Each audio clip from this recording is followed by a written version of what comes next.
তুই তো আমার ঘরে। ঘরে মানে? আরে কোচিং এ তুই পড়াস।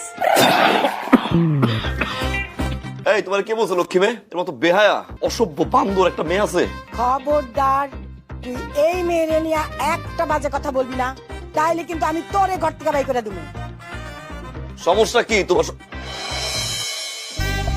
বড় সাহস, বাড়ি বাড়ি। এই মেয়ে বেরো, বেরো। কত বড় সাহস, বেরো। এই তুই ওর লাগে এরকম করস কেন? মা তুমি একদম চুপ থাকো, সব বিষয় না গেল না। এই বেরো, বেরো। দেখছেন আমার সাথে কেমন করে, সব সময় এমন করে জানেন। অবশ্য করলে করুক, আমার কিছু আসে যায় না।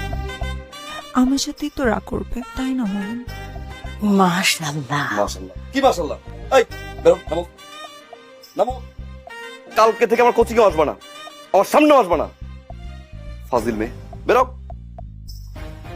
তিরিং বিরিং তিরিং বিরিং তিরিং বিরিং। মা আসি, এই! আন্টি আসি।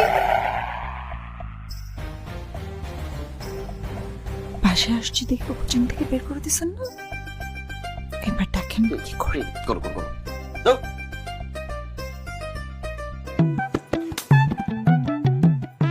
আচ্ছা এটা কি পোলা না মাইয়া?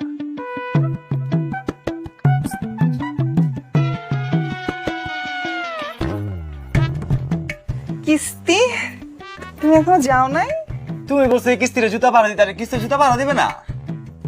ও সো সুইট অফ ইউ। দিল দিয়া গাল্লা, দিল দিয়া গাল্লা। আচ্ছা বেবি, একটা হিসাব মিলতেছে না। 7 বছরের প্রেমে প্রথম ডেটিং এ আসলাম, নিয়ে আসলা স্যারের বাসায়, তুমি গেলা ভিতরে কিস্তি পাহারা দিল জুতা। ব্যাপারটা কি? কিস্তি তুমি এভাবে আমাকে বলতে পারলা? না না, আমি আসলে দেখতে চাইছিলাম আমাকে যে ভালোবাসে সে আমার জিনিসপত্র কতটা কেয়ার করে। না কিস্তি না, তুমি সেই মনের মানুষটা না আমার। ব্যাস কিস্তি তুই বল তো ভুল করে ফেলাই, আর ভুল হবে না। এই কিস্তি ভুল করিস তা।